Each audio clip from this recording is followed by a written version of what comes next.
लेटा हुआ था कि तभी आहट सुन आंख खुल गई।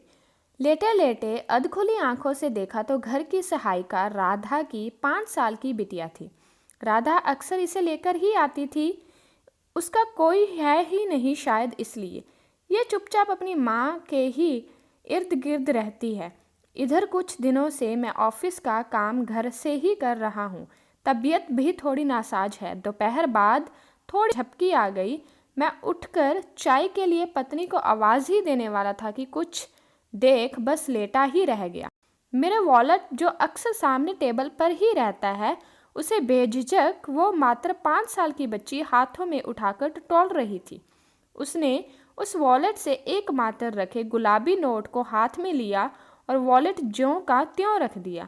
मेरा सिर चकरा गया। मुझे इन लोगों से ये उम्मीद नहीं थी। 7 सालों से राधा इस घर में काम कर रही है। अब तक ना जाने क्या क्या चुराया होगा। अब अपनी इतनी छोटी बच्ची को ये सब सिखा रही है। कल की ही तो बात है, वो इसे अच्छे स्कूल के दाखिले के बारे में बता रही थी। मेम साहब, कुछ पैसे हैं मेरे पास, बस और 10,000 रुपये कम हो रहे हैं स्कूल के वास्ते। बस ये पढ़ लिख जाए, मैं धीरे धीरे आपको लौटा दूंगी। और मैंने मना कर दिया था क्योंकि अभी खुद हाथ थोड़ा टाइट है। बच्चों को भी बाहर पढ़ाई के लिए हर महीने भेजना पड़ता है। वो बच्ची हाथों में नोट पकड़ अपनी माँ के पास जा चुकी थी और मैं उठकर किताब पढ़ रही पत्नी के पास उसे ये सब बताया और हम दोनों राधा की तरफ बढ़े। दरवाजे के पास पहुँचे थे कि कुछ सुनकर रुक गए। ये कहा, से मिले तुझे, किसने दिया? अरे आई, किसी ने दिया नहीं, मैं अंकल के बटुए से लेकर आई हूँ।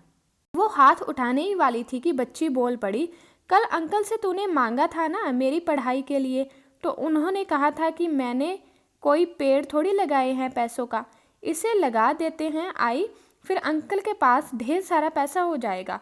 उसकी इस मासूम बातों से दिल भर गया। हम उसकी तरफ बढ़े ही थे कि मेम साहब, इसने चोरी नहीं की, ये तो हम जानते हैं राधा। इसकी मासूम सी सोच के आगे हम अपनी सोच को बहुत छोटा महसूस कर रहे हैं। इसे हम खूब पढ़ाएंगे। पत्नी उसे गोद में लेकर कहते हुए रो पड़ी।